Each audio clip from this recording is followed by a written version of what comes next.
Yes, hello students. Uh, in previous lecture, we were talking about the Bohr's atomic model, and we have written the postulates and discuss it. Now we are going to explain the application of Bohr's atomic model. Application में आपको 3 application लिखे थे हमने, ठीक है. उसी में से फर्स्ट एप्लीकेशन को डिस्कस कर रहे हैं, ठीक है. फर्स्ट क्या था? रेडियई या रेडियस, दोनों में से कोई भी वर्ड लिखा हो सकता है, रेडियई और radius of nth orbit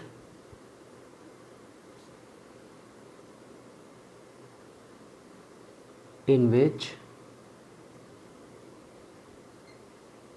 electron revolves, ठीक है. और मैंने आपको कहा था कि ये जो हम डेरिवेशन कर रहे हैं ये बोर के इसमें लिखा हुआ है एप्लीकेशन में, ठीक है. बट ये ड्राइव्ड किसने किया था? ये सब जो कंसेप्ट प्रोवाइड किया है, it was from Rutherford. It was given by Rutherford ने ये प्रोवाइड किया है. बट उसमें यूज़ किसने किया है? इसे यूज़ किया है बोर्स ने. इसे बोर्स ने अपनी थ्योरी में यूज़ किया है, but it was provided by the Rutherford, ठीक है. तो अगर कोई क्वेश्चन पूछता है कि ये coulombic force of attraction, coulombic force, radius की बात नहीं कर रहे. रेडियस तो उसने यूज़ किया है, मैंने कहा ना, बोर्ड ने उस पोस्टुलेट को यूज़ किया. तो कोलम्बिक फोर्स के बारे में, यानी कि इलेक्ट्रॉन और प्रोटॉन्स के बीच में जो इलेक्ट्रोस्टैटिक फोर्स ऑफ अट्रैक्शन या कोलम्बिक फोर्स है, सेंट्रीफ्यूगल स्यूडो फोर्स की बात करें, सेंट्रीपिटल फोर्स की बात करें, तो these concepts were given by Rutherford and used by the bore. तो बोर ने उसे रेडियस कैलकुलेट करने में यूज़ किया, ठीक है. और उसने क्या किया? लेट एन इलेक्ट्रॉन या consider an electron, consider an electron of mass m and charge E, ठीक है. उसका मास m है और चार्ज क्या है? E है. रिवॉल्विंग अराउंड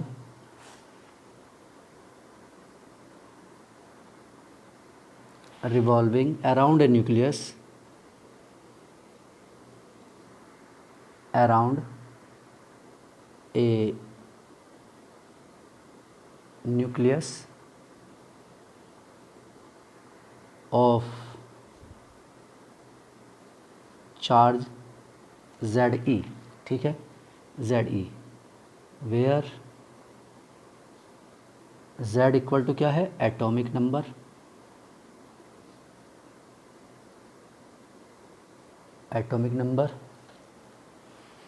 एंड E क्या है? चार्ज ऑफ प्रोटॉन, और पॉजिटिव पार्टिकल,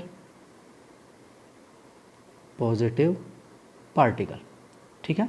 जो भी वहाँ पॉजिटिव पार्टिकल है, वैसे होगा प्रोटॉन ही होगा. मैं तो पॉजिटिव पार्टिकल इसलिए वर्ड यूज़ कर रहा हूँ. हो सकता है कभी इमेजिनरी क्वेश्चन में आपको कहें कि जो मूविंग पार्टिकल है वो कोई नेगेटिवली चार्ज है, ठीक है, और इलेक्ट्रॉन है. वो अभी तो इलेक्ट्रॉन ही हम कंसिडर कर रहे हैं, लेकिन कोई और भी पार्टिकल ले सकते हैं. इमेजिनरी कोई पार्टिकल लिया और न्यूक्लियस के अंदर जो भी प्रोटॉन लिया, उसके प्लेस पर कोई प्रोटॉन के प्लेस पर कोई और इमेजिनरी पॉजिटिवली चार्ज पार्टिकल लिया, तो हम कोई भी ले सकते हैं, ठीक है. तो ये तो हम एक सिंपल डेरिवेशन कर रहे हैं कि पॉजिटिव और नेगेटिव के बीच में एक अट्रैक्शन है, ठीक है, with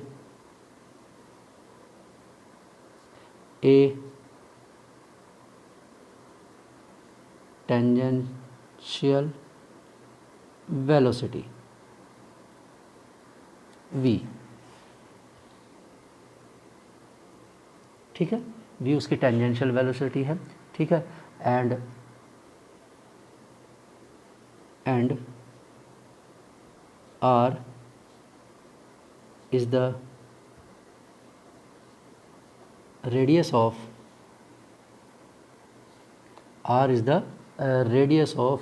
the orbit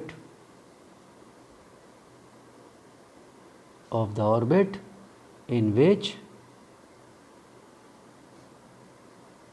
electron is revolving,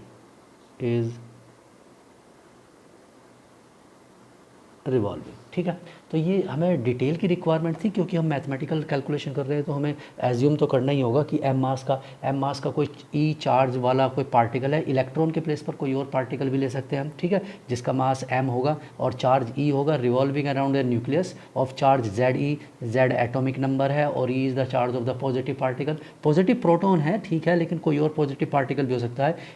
electron है, रिवॉल्व कर रहा है, लेकिन इलेक्ट्रॉन के प्लेस पर कोई और नेगेटिव पार्टिकल भी एज्यूम कर सकते हैं, ठीक है। और वेलोसिटी v है, velocity v and radius r, ठीक है। अगर हम इसे डायग्राम से शो करें तो इस तरह से इसका डायग्राम बनेगा।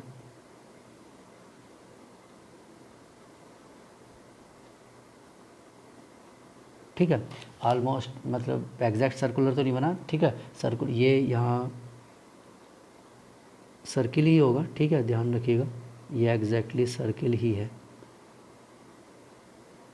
ठीक है, सर्किल है, ठीक है, रेडियस हर तरफ एक जैसा है।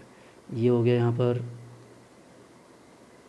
सेंटर न्यूक्लियस हो गया, ठीक है, पॉजिटिव पार्टिकल लिख देते हैं इसे, ठीक है। और इस सेंटर से कहाँ, यहाँ तक, ये हमारा क्या है, रेडियस r है, ठीक है, यहाँ से यहाँ तक r। यहाँ हमारे पास क्या प्रेजेंट है, इलेक्ट्रॉन, ये इलेक्ट्रॉन है और इलेक्ट्रॉन क्या कर रहा है, एक v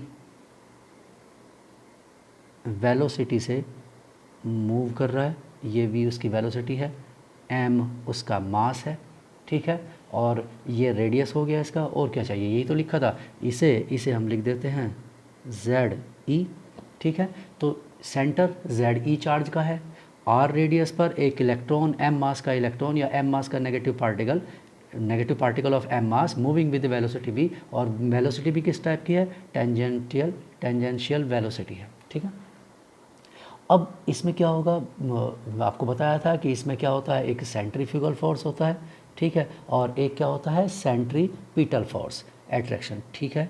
तो सेंट्रीफ्यूगल फोर्स और सेंट्रीपिटल फोर्स, तो हम उसमें लिख लेते हैं कि सेंट्रीफ्यूगल फोर्स क्या है और सेंट्रीपिटल फोर्स क्या है। तो पहले हम लिखते हैं by the Coulombic law,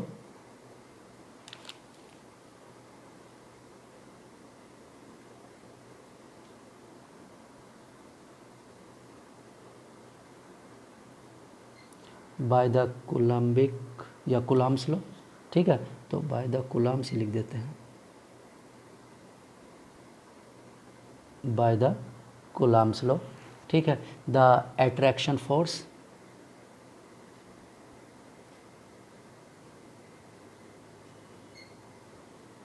the attraction force, और इस अट्रैक्शन फोर्स को हम क्या कह सकते हैं, सेंट्रीपिटल फोर्स, ठीक है। या आप सेंट्रीपिटल फोर्स नहीं लिखना चाहते हैं तो क्या कर सकते हैं, कूलम्बिक फोर्स लिख सकते हैं। ये सब वर्ड लिख के मिलते हैं, इसलिए मैं आपको बता रहा हूँ, कूलम्बिक फोर्स। तो आप इसे अट्रैक्शन फोर्स कह सकते हैं, आप इसे सेंट्रीपिटल फोर्स कह सकते हैं, आप इसे कूलम्बिक फोर्स कह सकते हैं, ठीक है। कूलम्ब्स लॉ के अकॉर्डिंग होगा, और होता क्या है, ये किसके इक्वल होगा, ये होता है ZE इंटू ई, ठीक है। ZE ये चार्ज और इस चार्ज के बीच में है, ठीक है, और divided by 4 pi epsilon naught into r square, ठीक है, ये होता है। अब इसमें ये 4 पाई एलेप्शन नॉट क्या है, ठीक, और ये तो हम पहले इसे बता चुके हैं आपको, मैंने पहले भी बताया था इससे आपको कि ये क्या होता है क्या नहीं है, ठीक है। तो यहाँ पर के, इसको के से रिप्लेस कर सकते हैं, देयरफॉर आप यहाँ लिख सकते हैं KZE square upon r square, ठीक है, where k equal to 1/4 pi epsilon naught, ठीक है। और एलेप्शन नॉट क्या होता है, ये आपको बताया था, ऑलमोस्ट ई जैसा होता है एलेप्शन नॉट, ये होता है permittivity of free available space, या फ्री स्पेस भी लिख देते हैं, ठीक है, ये होता है। तो k की वैल्यू ये है, और इसकी न्यूमेरिकल वैल्यू क्या है वो आपको लिखवाया हुआ है।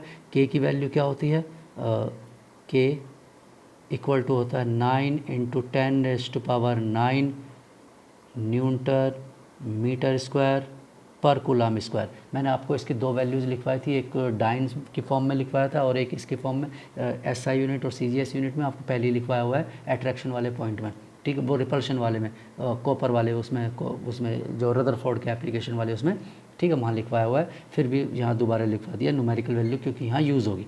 तो ये है हमारा कोलम्बिक फोर्स और ये किसके इक्वल है, KZ। अब ये स्क्वायर क्यों कर दिया, क्योंकि इलेक्ट्रॉन, इसमें प्रोटॉन का चार्ज और इलेक्ट्रॉन का चार्ज क्या होता है, सेम होता है। E is the charge of electron, E is the charge of proton, और दोनों की न्यूमेरिकल वैल्यू सेम होती है, इसलिए स्क्वायर कर दिया। और ये अलग अलग क्यों लिखा, अलग अलग इसलिए लिखा, मान लीजिए कि दो चार्ज सेम नहीं है, if the both charges are different or of different magnitude, तो आपको अलग अलग ही लिखना होगा, ठीक है। वो तो सेम चार्ज के हैं इसलिए हमने उसे लिख लिया है। Charge of electron and charge of proton दोनों क्या है, इक्वल, इसलिए ई स्क्वायर लिख दिया, ठीक है। अब दूसरे फोर्स की बात करते हैं, ये इक्वेशन 1 लिख लेते हैं और दूसरा लिखते हैं कौन सा फोर्स होता है, the centrifugal force.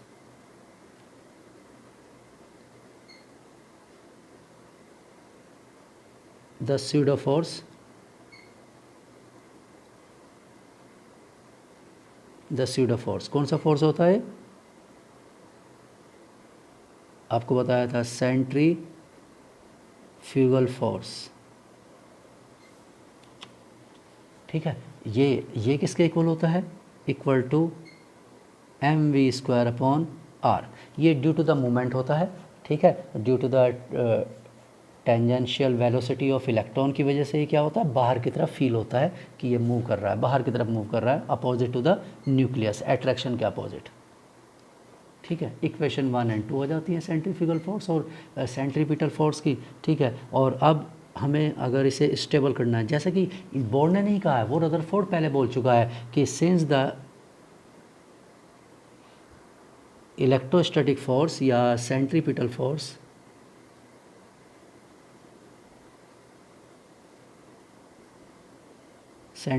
Force balance the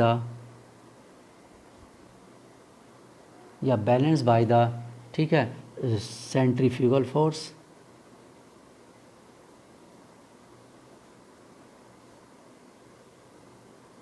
for the stability of the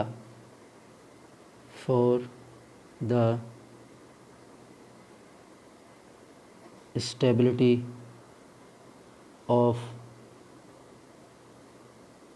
orbit, ठीक है। स्टेबिलिटी ऑफ ऑर्बिट लिख सकते हैं, ठीक है, या इलेक्ट्रॉन लिख सकते हैं, स्टेबिलिटी ऑफ द एटम लिख सकते हैं, ठीक है। ऑर्बिट वहाँ पर है उसकी स्टेबिलिटी के लिए, ठीक है, including electron, stability of orbit लिख सकते हैं, या स्टेबल इलेक्ट्रॉन ऑर्बिट लिख सकते हैं, स्टेबल इलेक्ट्रॉन ऑर्बिट, ठीक है, इस तरह से लिख सकते हैं। तो देयरफॉर, ठीक है, therefore equation 1 should be equal to equation 2, 1 और 2 इक्वल होना चाहिए, means KZE²/R² equal to mv²/r, ठीक है, ये हो गया। इक्वेशन नंबर 3 लिख देते हैं। अब हम लिखते हैं फ्रॉम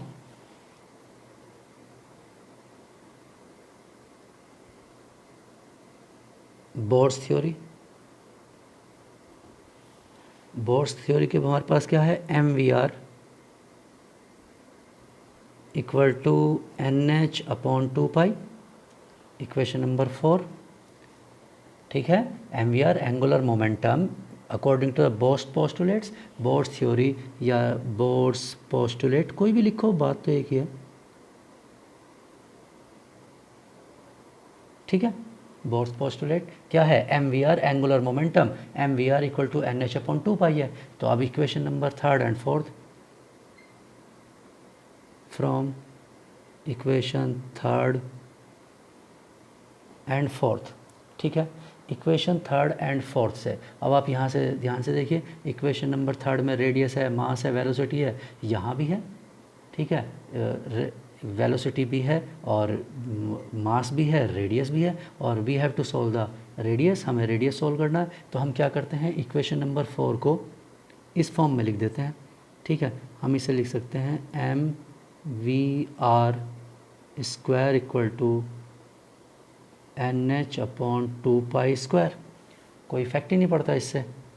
और हम इसे लिख सकते हैं वी स्क्वायर इक्वल टू, ठीक है, क्या हो जाएगा, n square H square upon 4 pi square और M square and r square, ठीक है, ये हो गया। ठीक, दोबारा लिख देते हैं, वहाँ थोड़ा सा सही से नहीं आया, दोबारा लिख देते हैं। और V square equal to N square H square upon 4 pi square और एम स्क्वायर और आर स्क्वायर, ठीक है। इक्वेशन नंबर 5 लिख देते हैं इसे, ठीक है। और थर्ड एंड 5 से कंपेयर कर लेते हैं, थर्ड एंड 5 इक्वेशन, ठीक है। अब थर्ड एंड 5 इक्वेशन में दोनों में वी स्क्वायर है, ये भी वी स्क्वायर है और ये भी वी स्क्वायर है। तो हम क्या करेंगे, इस थर्ड इक्वेशन को और फिफ्थ इक्वेशन को कंपेयर कर लेते हैं। तो यानी कि वी स्क्वायर के प्लेस पर हम इस टर्म को पुट कर देते हैं, ठीक है। इस टर्म को पुट करेंगे in place of V square, ठीक। तो ये क्या हो जाएगा, ये एन स्क्वायर एच स्क्वायर तो क्या रहेगा, इसमें ऊपर रहेगा, ठीक है। और 4 pi square M square R square कहाँ जाएगा, नीचे आ जाएगा। तो हम क्या लिख सकते हैं अब इसे लिख सकते हैं के जेड ई स्क्वायर अपॉन आर स्क्वायर, ठीक, इक्वल टू एम, और वी स्क्वायर के प्लेस पर लिखेंगे N square H square upon 4 pi square M square R square into R, ठीक है। आर तो पहले से ही था, तो ये टर्म और वी स्क्वायर के प्लेस पर इंट्रोड्यूस हो जाएगी। अब इसमें क्या होगा, ये आर स्क्वायर इस आर स्क्वायर से कैंसिल आउट हो जाएगा, ठीक है, क्लियर। ये एम स्क्वायर की वैल्यू एम से कैंसिल आउट हो जाएगी, ठीक। और यहाँ से क्या आ जाएगा, आर आ जाएगा, ठीक है। और आर इक्वल टू, आर किसके इक्वल हो जाएगा, अब देखिए आर किसके इक्वल होगा, N square H square, N square H square upon, और ये क्या होगा, ये सब डिवाइड में होगा, ठीक। क्या क्या डिवाइड में होगा, 4 pi square m k Z E square, ठीक है। इस एम स्क्वायर का एक एम तो मतलब M square means M into M होगा ना, तो ये स्क्वायर इस एम से कैंसिल आउट हो जाएगा, ठीक है। और आर स्क्वायर तो आर स्क्वायर से कैंसिल आउट हो गया, it means r equal to आ गया n square H square upon 4 pi square m k Z ई स्क्वायर, ये होता है रेडियस,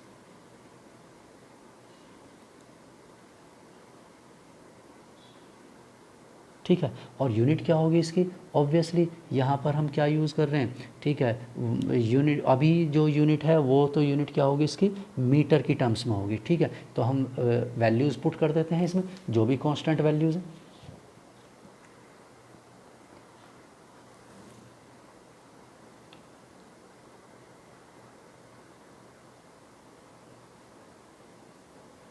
ठीक है। तो कांस्टेंट वैल्यूज़ हम पुट कर लेते हैं, सामने रख लेते हैं इसे, और इसकी कांस्टेंट वैल्यूज़ को लिख लेते हैं, ठीक। तो R equal to N is variable, N square, ये तो वेरिएबल है। एन आपको बताया था प्रिंसिपल क्वांटम नंबर होता है, बोर्ड थ्योरी में लिखा था, यानी कि इसकी न्यूमेरिकल वैल्यू क्या होती है, इंटीजर होती है, 1 2 3 4 5 अप टू इन्फिनिटी, ये कुछ भी हो सकता है, ठीक है। और एच तो कांस्टेंट होता है, एच की वैल्यू होती है 6.626 इंटू 10⁻⁻34, ठीक। और यूनिट आपको पता ही है क्या होती है, जूल इंटू सेकेंड, ठीक, डिवाइड बाय। अब 4 तो मैथमेटिकल वैल्यू है, ये तो मैथमेटिकल ही है, ठीक। अब ये पाई कितना होता है, 3.14 या 22/7 लिख सकते हैं। मास ऑफ इलेक्ट्रॉन ये भी फिक्स है, 9.11 इंटू 10⁻⁻31, क्योंकि वो जूल है तो ये kg होना चाहिए, ठीक है, इंटू के, और के की वैल्यू भी फिक्स है, के की वैल्यू क्या है 9 इंटू 10⁻9, 9 इंटू 10⁻9, ठीक है। और z तो वेरिएबल है, ठीक है, z फिक्स नहीं है। हाइड्रोजन एटम के लिए ठीक है फिक्स है, लेकिन z वेरिएबल होगा। और इंटू ई तो फिक्स है, e is the charge, 1.602 into 10⁻−19 coulomb square. तो इन सब कांस्टेंट वैल्यूज़ को जब हम सॉल्व करते हैं, ठीक है, तो इन्हें सॉल्व करने के बाद हमें मिलता है r इक्वल टू 5.29 इंटू 10⁻11, ठीक है, into n square by z, ठीक। लेकिन ये क्या होता है, मीटर में होता है, ठीक है। और इसे एंगस्ट्रॉम में यूज़ करें तो r equal to 0.529 into n square by z, ठीक है, क्लियर, ये हो जाता है। तो ये फॉर्मूला है, इसे अब हटा देते हैं। और इसे अगर हम सिंपल फॉर्म में लिखें तो हम ये लिख लेते हैं, मतलब यूनिवर्सल फॉर्म में, R N equal to R nought, ठीक है, into N square by Z, angstrom. Answer angstrom में होगा, ठीक है। जहाँ क्या है, आर नोट क्या है, कांस्टेंट है, 0.529 के इक्वल है, 0.529 एंगस्ट्रॉम के इक्वल है आर नोट की वैल्यू। एन क्या है, N equal to 1 2 3 4 et cetera up to infinity, ठीक है, एटसेट्रा लिखने की रिक्वायरमेंट, अप टू इन्फिनिटी कुछ भी वैल्यू हो सकती है। और z क्या है, z इक्वल टू है atomic number, atomic number. Hydrogen के लिए तो ये 1 है, लेकिन हीलियम के लिए या किसी और एटम के लिए अगर हम आयन के लिए सॉल्व करेंगे, which one is hydrogen like, मैंने जैसे पहले बताया था एग्जांपल में, तो ये क्या होगा, ये वेरिएबल होगा। तो इसलिए हमने जो वेरिएबल वैल्यूज रखा, तो ये है रेडियस को सॉल्व करने का nth, किसी भी nth नंबर के ऑर्बिट का रेडियस, यानी nth number of orbit, first second third fourth n की वैल्यू हमने लिखी हुई है, वो सॉल्व करने का है, ठीक है, क्लियर, ये होता है रेडियस। चलिए अब अगर हम बात करें, और देखो रेडियस कैसे होगा, अगर मैं ये कांस्टेंट को हटा दूं तो ये एन स्क्वायर के डायरेक्टली प्रोपोर्शनल होगा और जेड के इन्वर्सली प्रोपोर्शनल होगा, ठीक है, एन स्क्वायर के डायरेक्टली और जेड के इन्वर्सली प्रोपोर्शनल, ठीक। इस तरह से इसके ग्राफ भी बना सकते हैं हम, ठीक है, और कुछ न्यूमेरिकल वैल्यू भी सॉल्व कर सकते हैं। सेकेंड, ये तो था फर्स्ट। सेकेंड क्या है, सेकेंड है कैलकुलेशन ऑफ वेलोसिटी, ठीक है। हम वेलोसिटी को सॉल्व कर सकते हैं, ऑफ एन लिख देते हैं,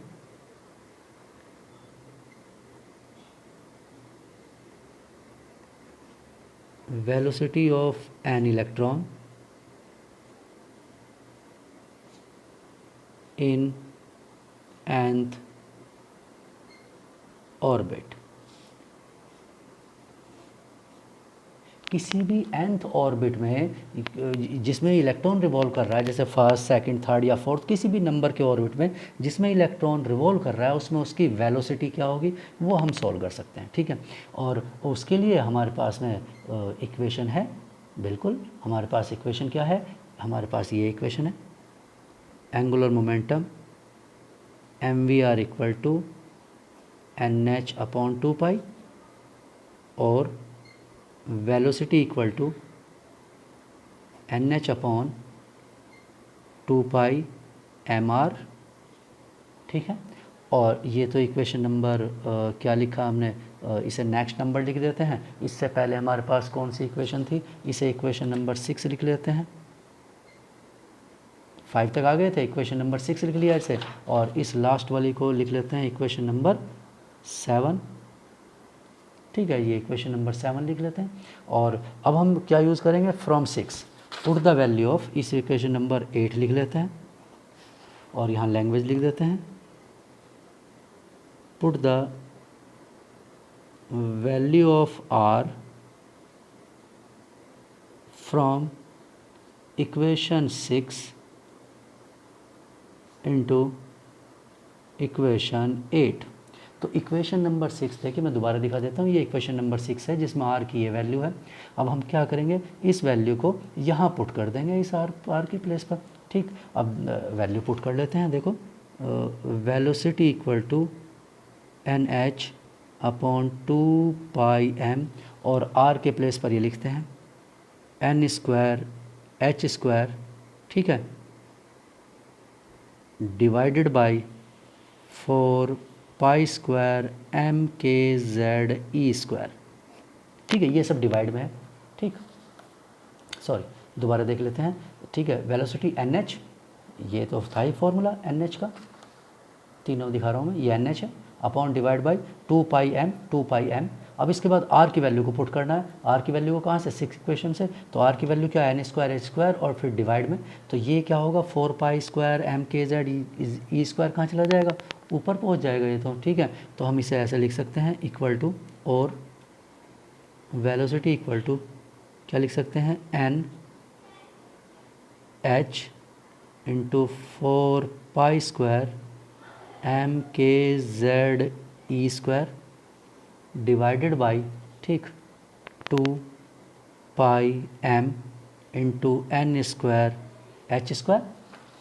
ठीक है, ये वैल्यू। अब देखिए इसमें क्या होगा, इस स्क्वायर से ये कैंसिल आउट हो जाएगा, इस स्क्वायर से ये h कैंसिल आउट हो जाएगा, ठीक, इस स्क्वायर से ये पाई कैंसिल आउट हो जाएगा, और 2 से यहाँ डिवाइड कर दिया 2 आ जाएगा। ठीक है, m से m कैंसिल आउट हो जाएगा। ठीक, तो आपके पास में इक्वेशन क्या रह जाएगी, वेलोसिटी का इक्वेशन जो रह जाएगा वो लिख लेते हैं। देयरफॉर वेलोसिटी इक्वल टू क्या बचा, ऊपर बचता है 2 और क्या बचता है पाई के जेड ई स्क्वायर अपॉन यहाँ क्या बचता है n और h, ये बचते हैं। तो रिमेनिंग क्या है, मैंने कट करने के बाद में आप इसे अपने आप भी सॉल्व करेंगे तो यही आपको इक्वेशन मिलेगी। ठीक है, तो ये है वेलोसिटी का इक्वेशन, मतलब ये वेलोसिटी की न्यूमेरिकल वैल्यू है।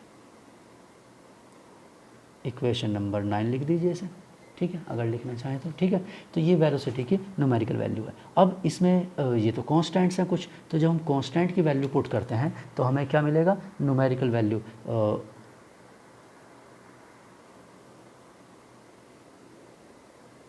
वेलोसिटी इक्वल टू 2 पाई, आपको पता है 3.14 अभी लिखा था, के की वैल्यू 9 इंटू 10⁻⁹, z क्योंकि वेरिएबल है इसलिए छोड़ देते हैं 1.602 into 10⁻⁻19 coulomb square, divided by n variable है, किसी भी ऑर्बिट में हो सकता है, h लेकिन कांस्टेंट है 6.626 इंटू 10⁻⁻34।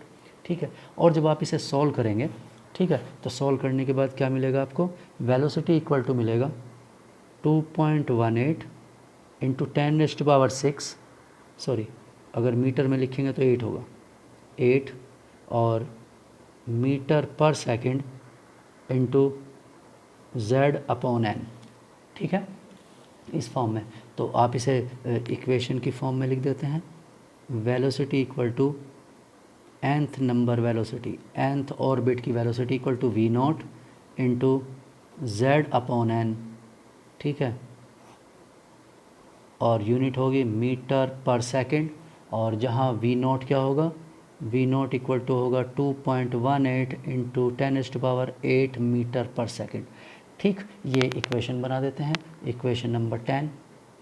और ये भी होता है कि जब इसमें वैल्यू सेंटीमीटर की टर्म्स में लिखी होती है, तो आप सेंटीमीटर की टर्म्स में लिखेंगे तो क्या हो जाएगा 2.18 इंटू, वही मैं सेंटीमीटर की टर्म्स में लिख रहा हूँ 10⁶, ठीक, इंटू z बाई n, ये हो जाएगा सेंटीमीटर पर सेकंड, अगर सेंटीमीटर में लिखना है तो। ठीक है, वैसे मीटर्स में ही होता है। ठीक है, 2.18 इंटू 10⁸ मीटर, वो सॉरी मैंने कुछ गलत लिख दिया है, ये सेंटीमीटर की टर्म्स में है 8। ठीक, और 6 की टर्म्स में होगा, मीटर की टर्म्स में 6 पावर रहेगी, और ये 8 है सेंटीमीटर। ठीक है, मीटर की टर्म्स में तो 10⁶ होता है। ठीक है, यानी कि मीटर की टर्म्स में तो 10⁶ होगा इन टर्म्स ऑफ मीटर पर सेकंड। ठीक है, यहाँ तो आंसर सेंटीमीटर की टर्म्स में आएगा। तो यहाँ से वैसे वैल्यू जो आएगी वो मीटर की ही आएगी यहाँ से तो पहले ये वाला आंसर आएगा। मैंने वो सेंटीमीटर की टर्म्स में लिखा क्योंकि बुक्स में क्या करते हैं 10⁸ लिखते हैं तो सेंटीमीटर, या 10⁸ लिखते हैं तो वो मीटर पर सेकेंड। ठीक है, तो 10⁸, यानी कि लाइट की वेलोसिटी 10⁸ और इसकी वेलोसिटी 10⁸, यानी कि केवल कितना डिफरेंस है, 100 टाइम्स का डिफरेंस है, अप्रोक्स 100 टाइम्स। ठीक है, तो इलेक्ट्रॉन की वेलोसिटी लाइट की वेलोसिटी से 100 टाइम कम होती है, बस बहुत क्लोज होती है यानी कि वेलोसिटी। ठीक है, तो ये यूनिट का ध्यान रखना, ये सेंटीमीटर की टर्म्स में है और ये मीटर की टर्म्स में है। ठीक है, मैं दोबारा ही लिख देता हूँ, कन्फ्यूज़न ना हो, मीटर पर सेकेंड, मीटर पर सेकेंड। तो ये मीटर पर सेकेंड की टर्म्स में है। ठीक, और ये सेंटीमीटर की टर्म्स में है जहाँ पर पावर 8 होगी। ठीक है, तो वेलोसिटी अगर सोल्व करना है nth ऑर्बिट वेलोसिटी, ठीक, मीटर पर सेकेंड में, और वो तो है ही ऑब्वियसली, सेंटीमीटर मीटर को कन्वर्ट कर ही लोगे आप। तीसरा क्या डेरिवेशन है? तीसरा आपको कहा था calculate energy of an electron, total energy of an electron in nth orbit. ये हम ऐसा क्यों लिख रहे हैं, nth ऑर्बिट क्यों लिख रहे हैं?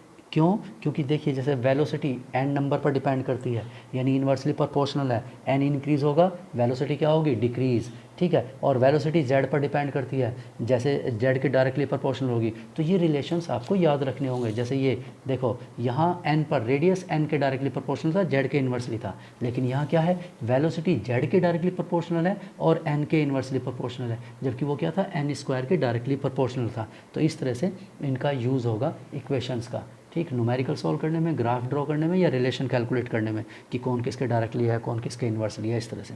तो total energy of electron in nth orbit, तो nth ऑर्बिट में इलेक्ट्रॉन के, ऐसा क्यों, क्योंकि ये भी डिपेंड करता है नंबर ऑफ ऑर्बिट पर। अगर नंबर ऑफ ऑर्बिट लेस है तो एनर्जी डिफरेंट होगी, नंबर ऑफ ऑर्बिट इंक्रीज होगा तो एनर्जी में चेंज आ जाएगा। ठीक है, तो हम इसे कैलकुलेट कर लेते हैं। Total energy of electron is sum of the kinetic energy. ठीक, टोटल एनर्जी ई टोटल किसके इक्वल होगा, ये होगा kinetic energy plus potential energy. Obviously electron की जो टोटल एनर्जी होगी वो दोनों पर डिपेंड कर देगी, उसकी पोजीशन, मतलब potential energy as well as its kinetic energy. ठीक है, तो ये टोटल एनर्जी है, इक्वेशन नंबर 1। चलिए, अब काइनेटिक एनर्जी क्या होता है, काइनेटिक एनर्जी इक्वल टू होता है half mv², equation number 2, half mv²। ठीक है, और ऑब्वियसली हमें तो पता ही है क्यों, बिकॉज मास हमने स्टार्टिंग में लैंग्वेज लिखा है, हमने क्या लैंग्वेज लिखा है, इलेक्ट्रॉन ई चार्ज। ठीक है, an electron of mass m, और चार्ज क्या है, and charge E revolving around the nucleus. ठीक, जिसके बारे में हमने लिखा हुआ है जेड ई, उसका Z atomic number, e charge with a tangential velocity v, velocity भी लिखा हुआ है और रेडियस आर लिखा हुआ है। तो ये सब डिटेल हमने पहले ही लिख लिया। तो ये तो है क्या, काइनेटिक एनर्जी। ये तो इक्वेशन नंबर 2 हो गया। ठीक है, इसका अलग से लिख रहे हैं हम। ठीक है, इसकी इक्वेशन मैंने अलग से स्टार्ट कर दिया, 10 तक वो हो गई, फिर ज़्यादा नंबर लिखने की वो नहीं है, क्योंकि इनका यूज़, हाँ यूज़ तो होगा। ठीक है, तो चलिए ऐसा कर लेते हैं, इक्वेशन नंबर 11 12 करके लिख लेते हैं।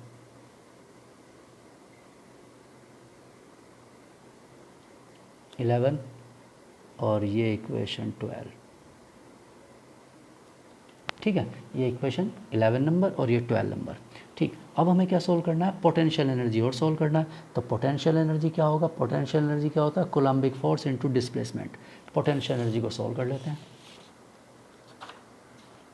काइनेटिक एनर्जी तो हमने सोल्व कर लिया है। ठीक, वो तो ऑब्वियसली फिक्स है, हाफ mv², बस पोटेंशियल एनर्जी सोल्व करना है।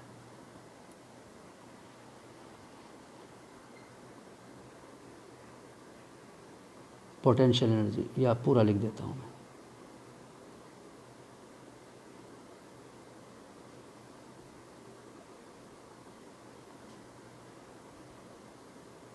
P is the potential energy of an electron. ठीक है, अब पोटेंशियल एनर्जी को सॉल्व करने के लिए क्या एज्यूम किया जाता है ये पॉजिटिवली चार्ज पार्टिकल Ze, ठीक है। अभी तो डिस्कस किया था न्यूक्लियस क्या होता है, Z atomic number, E charge, तो ये Ze है, ठीक है। अब इससे